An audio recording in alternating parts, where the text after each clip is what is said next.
નમસ્કાર મિત્રો, અમારા નવા વિડીયોમાં આપ સૌનું હાર્દિક સ્વાગત છે। તો આજે આપણે વાત કરીએ દસ્તાવેજમાં બનેલ એક સત્ય ઘટના વિશે।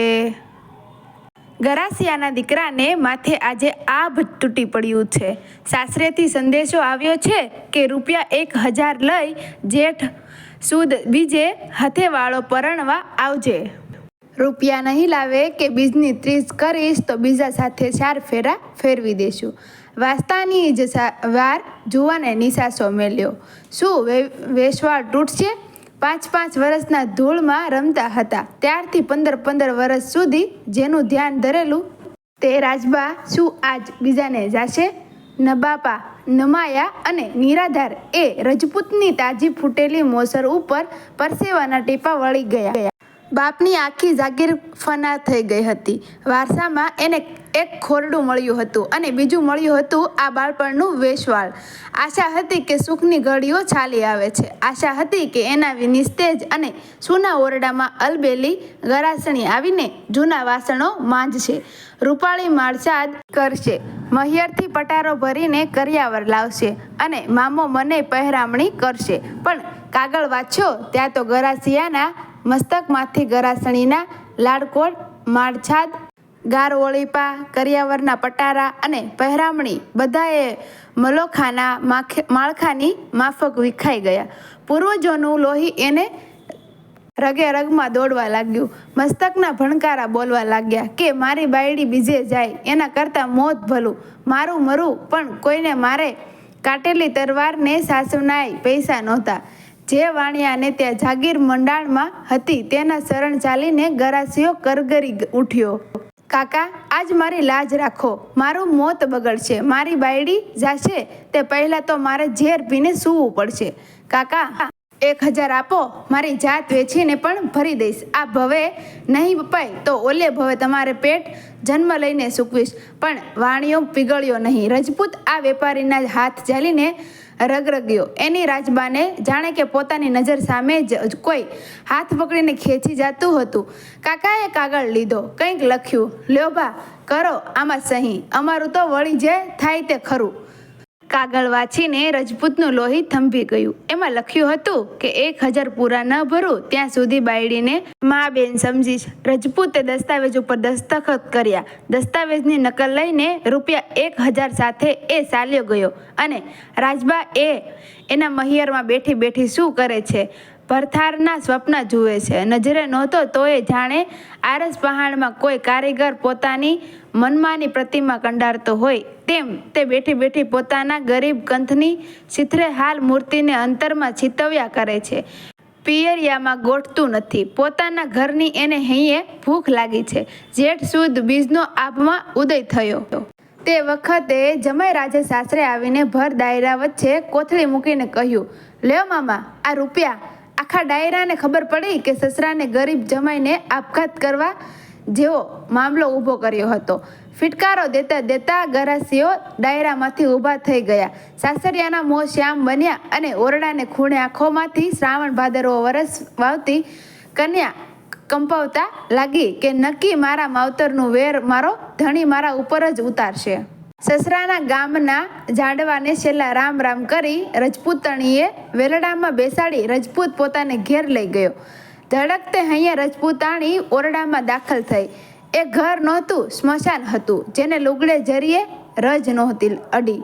એવી લાડમાં ઉછરેલી જોબનવંતીએ આવીને તરત હાથમાં સાવરણી લીધી। સાસુ સસરા કે દેર નણંદ વિનાના સુનકાર ઘરને વાળ્યું, ફરી ફરી વાળ્યું। ઓરડો આભલા સરખો ચમકી ઉઠ્યો। 25 વર્ષ પૂર્વે પોતાની સાસુએ હાથે ભરેલા હીરના ચંદરવા ભીતો ઉપર લટકતા હતા એના ઉપર ઝાપટ મારીને રજ ખંખેરી। ઓરડામાં હજારો નાના આભલાનો ઝગમગાટ છવાઈ ગયો। રાતે સ્વામી પાસે બેસીને મોતીનો વીંજણો ઢોળતા ઢોળતા રજપૂતાણીએ થાળી જમાડી।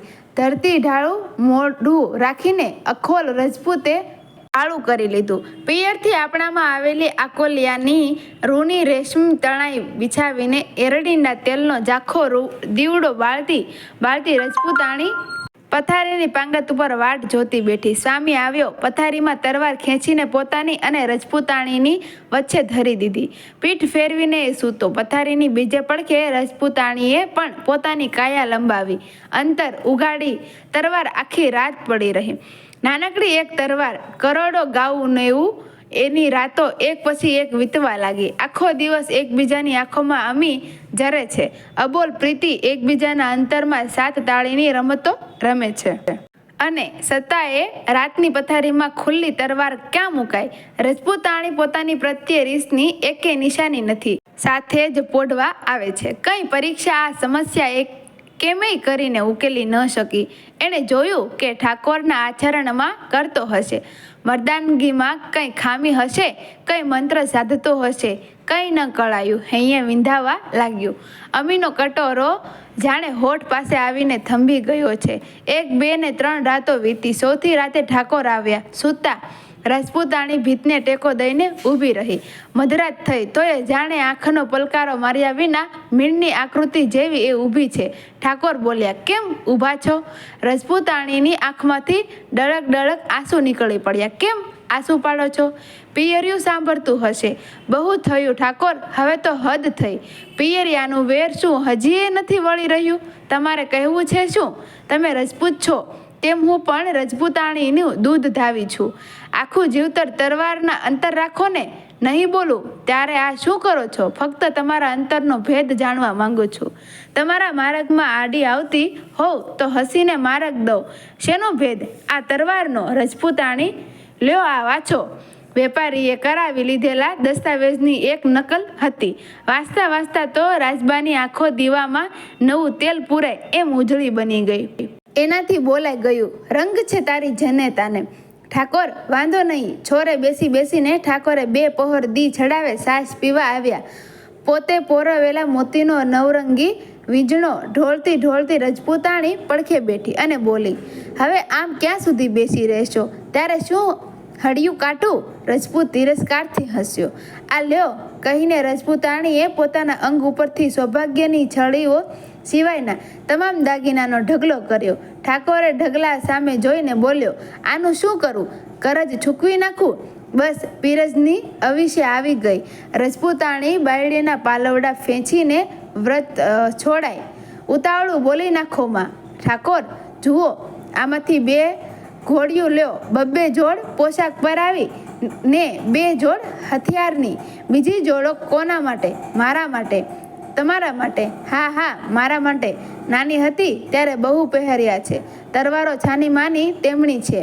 હથિયારો અંગે સજીને કાળી રાતે મેં એકલીએ છોકી કરી છે. આજ સુધી છોકરાની રમતો રમતી હતી. હવે સાસો વેશ સમજીશ. તમારો નાનેરો ભાઈ બનીશ. રજપૂત રમૂજ ભેર જોઈ રહ્યો. અંગે વીરના વસ્ત્રો શસ્ત્રો સજીને 2 ઘોડે સવાર કોઈ મોટા રાજ્યની સાકરી ગોતવા નીકળ્યા છે. વિધાતા પલ વાર વિમાસણમાં પડી જાય છે. માને ને તે નારી બતાવેલ છે નર.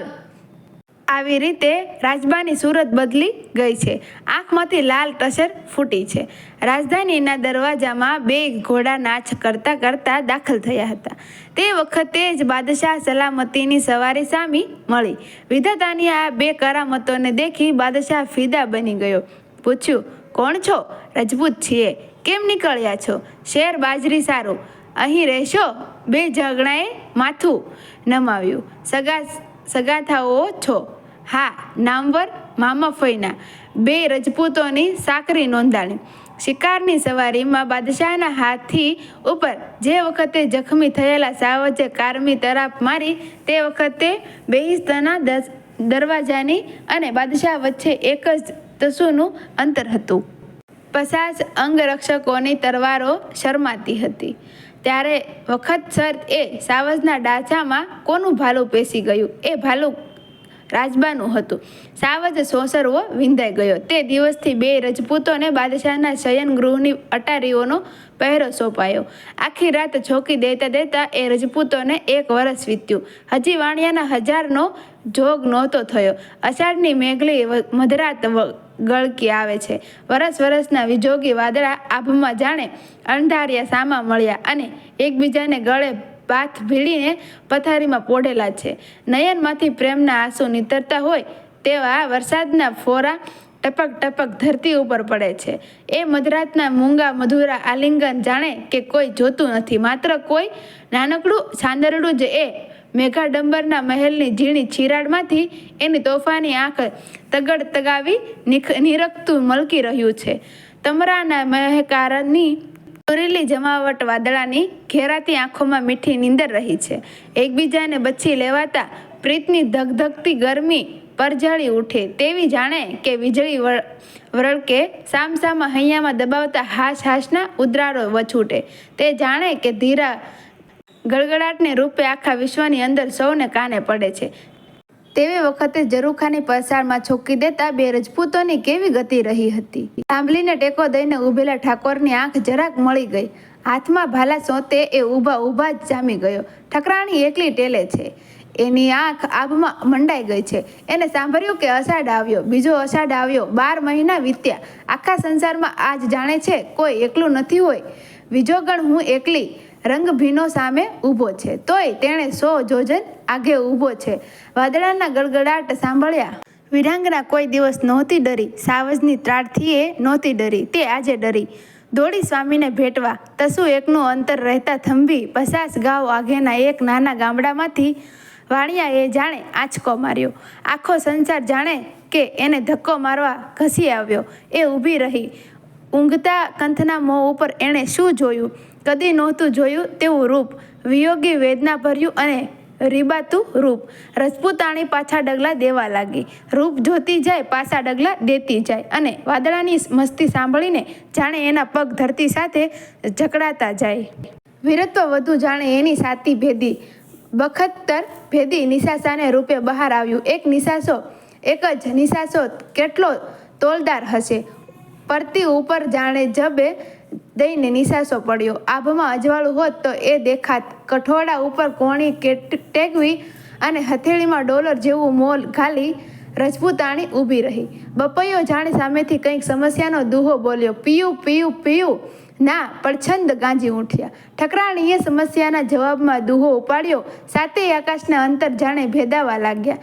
દેશ વિજા પીયું, પરદેશમાં પીયું, બંધવારે વેશ. જેદી જાશા દેશ મેં તેદી બાધવ પીયું કરેશ. મારા દેશમાં આજ વીજળી થાય છે, પણ પ્રિયતમ તો પરદેશમાં છે. અરે મારી પડખે જ છે, પણ મારા ભાઈને વેશે. જે દિવસ રૂપિયા કમાઈને દેશમાં દઈશું ત્યારે જ એને બાંધવા મટાડીને પતિ બનાવીશ. ત્યાં સુધી તો ભાઈ બહેનના સગ પણ સમજવા સવાર પડ્યું. હૈયામાં વાત સમાતી ન હોય તેમ બેગમે બાદશાહની આંખો ઉઘડતા જ વાત કરી કે આ બે રજપૂતોની અંદર કંઈક ભેદ છે. એમ શું કટકા કરી નાખું? ના ના, કટકા કરવા જેવો નહીં, કટકા સાધવા જેવો ભેદ છે. આ જોડીમાં એક પુરુષ છે, બીજી સ્ત્રી છે, વચ્ચે કોઈ ગુપ્ત વિજોગ છે. દીવાની થામાં દીવાની જોતી નથી. બેઉની આંખોમાંથી અંગારા ઝરી રહ્યા છે. પરીક્ષા કરો, પછી કોણ દીવાનું છે તે જોશો. તે શા પરથી જાણ્યું? મધરાતે મારી નીંદર નહોતી. મેં અટારીમાંથી એક ઊંડો નિશાસો સાંભળ્યો. દિવાલો પણ એ નિશાસાના અવાજથી ધબકી રહી હતી. એક દુહો, પણ એ બોલી એવો દુહો ફક્ત ઓરતના હૈયામાંથી જ નીકળી શકે. શી રીતે પારખી શકાય? એ રીતે હું બતાવું. બેઉ જણાને આપણી પાસે દૂધ પીવા બોલાવો. એમની સામે જ દૂધની તપેલી આગ ઉપર મેલાવો. દૂધ ઉભરાવા દેજો. બેમાંથી જે રજપૂત એ દૂધ ઉભરાતું જોઈને આકુળ વ્યાકુળ બને એને ઓરત સમજજો. ઓરતનો જીવ જ એવો છે કે દૂધ ઉભરાતું જોઈને એની ધીરજ નહીં રહે. મરદ એની પરવા પણ નહીં કરે. આ નિશાની એ ઓરતની છુપાવવાની નહીં શકાય. ગાફેલ બની ઉઘાડી પડી જશે. બાદશાહે બેઉ રજપૂતોને બોલાવ્યા. દૂધ મુકાવ્યું. દૂધમાં ઉભરો આવ્યો. ગઈ રાતે જેના અંતરમાં બંધ તૂટી પડ્યા હતા તે વિજોગણ રજપૂતાણી પોતાના પુરુષ વેશનું ભાન હારી બેઠી. આકુળ વ્યાકુળ બનીને બોલી ઉઠી, મેં જલરાઈ ઉભરાઈ છે. ઠાકોરે એના પડખામાં કોણી મારીને કહ્યું, તારા બાપનું ક્યાંય પણ ભેદ બહાર પડી ગયો? બાદશાહ બંનેને બેગમના ખંડમાં તેડી ગયો. બેગમો મલકાવીને પૂછ્યું, બોલો બેટા, તમે બંને કોણ છો? સાચું કહેજો, બીશો નહીં. અભય વચન છે. ગરાસનીના ગાલ ઉપર શરમના શેરડા પડી ગયા. એના પોપછા ઢળી પડ્યા. ઉઠીને એણે અદબ કરી દિવાલની ઓથ આડે એણે પોતાની કાયા સંતાડી દીધી. ગદદ કંઠે ગરાસિયાને ખાનગી વાત ખોલી. વાણિયાના દસ્તાવેજની વાત કહી. વાહ રજપૂત, વાહ રજપૂત! ઉચ્ચાર તો બાદશાહ મોંમાં આંગળી નાખી ગયો. એણે કહ્યું, તમે મારા બેટા બેટી છો. હું હમણાં જ તમારા ગામ વાણિયાને રૂપિયા મોકલાવું. તમે બેઉ જણા મારા બીજા મહેલમાં રહો. આજે મારા ઘરેથી જ ઘર સંસાર શરૂ કરો. ત્યાં તો બેગમ દોડી પોતાની પાસે રજપૂતાણીના મહામોલા પોશાક હતા તે લઈને હાજર કર્યા. ઠકરાણીને કહ્યું, લે બચ્ચા, આ પહેરી લે. બે જણાની આંખમાં આંસુ વહેતા થયા. અંજલિ જોડીને બેઉ બોલ્યા, અન્નદાતા અમારા સાસા માવતર તમે જ છો, પણ વાણિયાની પાસે જઈને નાણાં ચૂકવીએ, દસ્તાવેજનો કાગળિયો હાથો હાથ લઈ સીરી નાખીએ, ત્યારે જ અમારા વ્રત છૂટશે. રજપૂત બેલડીને બાદશાહે ગાંડા ભરીને સરપાઓ આપ્યા. ગામ તરફ વિદાય કરી વાણિયાનું ફરજ ચૂકાવી બધી જમીન છોડાવી. આ વ્રતધારી બેલડીએ એક દિવસે વિવાહની પહેલી રાત ઉજવી. મિત્રો, વિડીયો ગમ્યો હોય તો વિડીયોને લાઇક કરજો, શેર કરજો અને અમારા આવા જ નવા વિડીયો જોવા માટે અમારી ચેનલને સબસ્ક્રાઈબ કરી દેજો. Thank you.